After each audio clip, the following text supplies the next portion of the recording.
So yesterday's session on Wall Street was indeed very flat, but it has came after a very big intraday volatility. Now, I have been saying this thing for the last couple of days, and it is very clear that stay within the range. There is no point going beyond the range.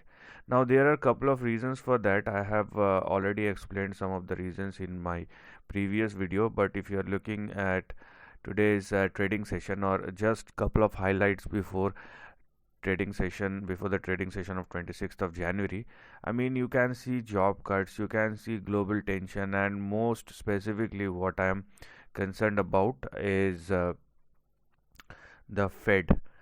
Now, what they are going to comment after the rate increase, or there is no rate increase, let it be but the commentary is very important.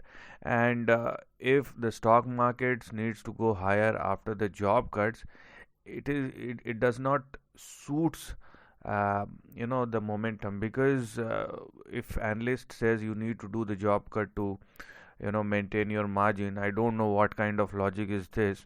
So this kind of huge job cut does not indicate anything positive. Now let us see what's happening as far as uh, the all three indices, what has happened yesterday and what will probably happen today, because I don't want to go beyond the range. I can't take that risk.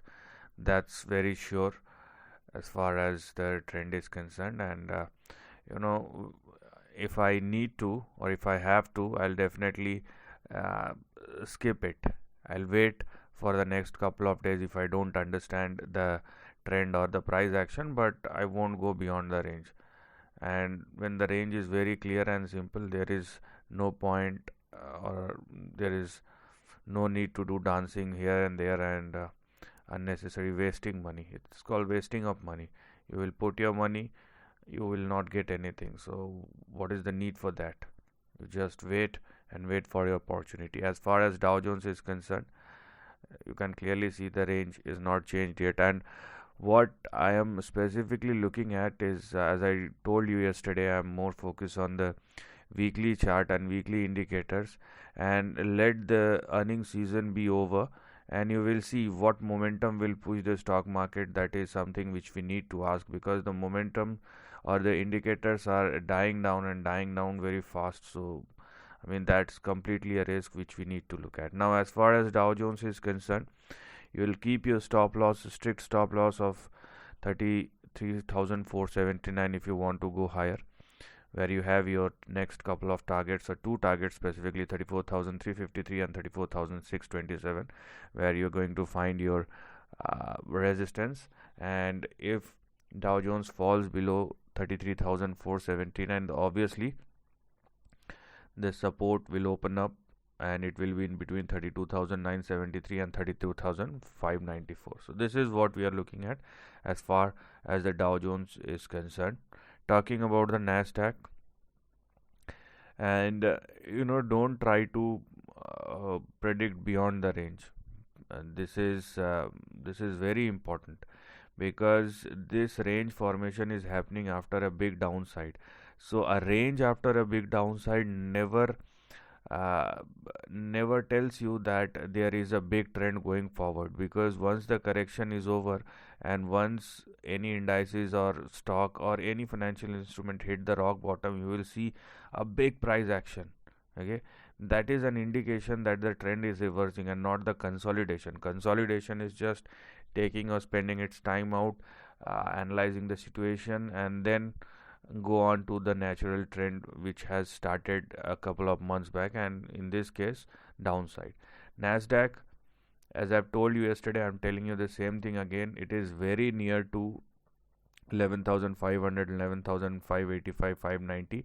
So if you are maintaining or holding your positions from 10,200, 10,300, then let go this 100 or 200 points and book your profits and wait for the breakout if you still want to go long beyond 11,585, or wait for Nasdaq to hit the upper end of the range, and then take the opposite call accordingly depending upon the situation. This is what we can see.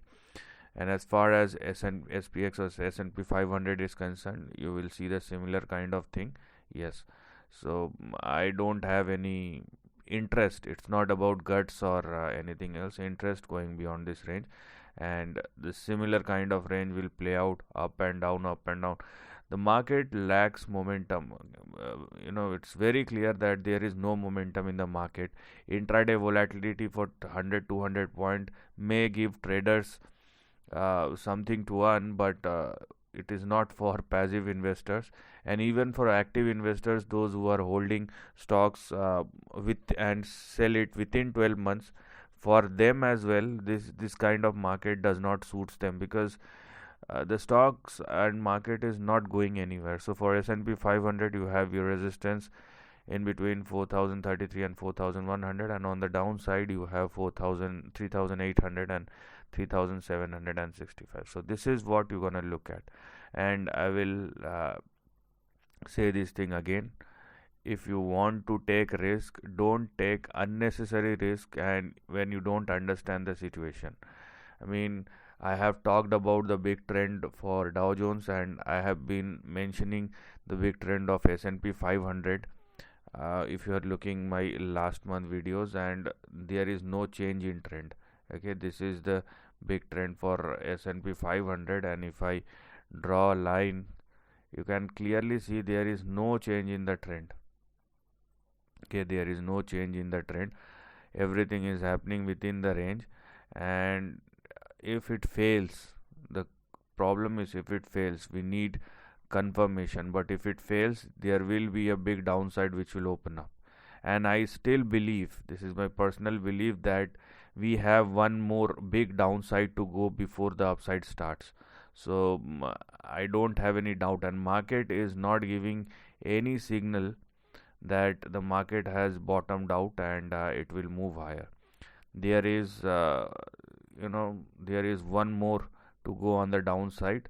This is my belief. I may go wrong, but and I'm talking about the next 3 months, 6 months, or even a year. So that's what I'm talking about. It may not happen in the next 2 hours. You may not even sense it.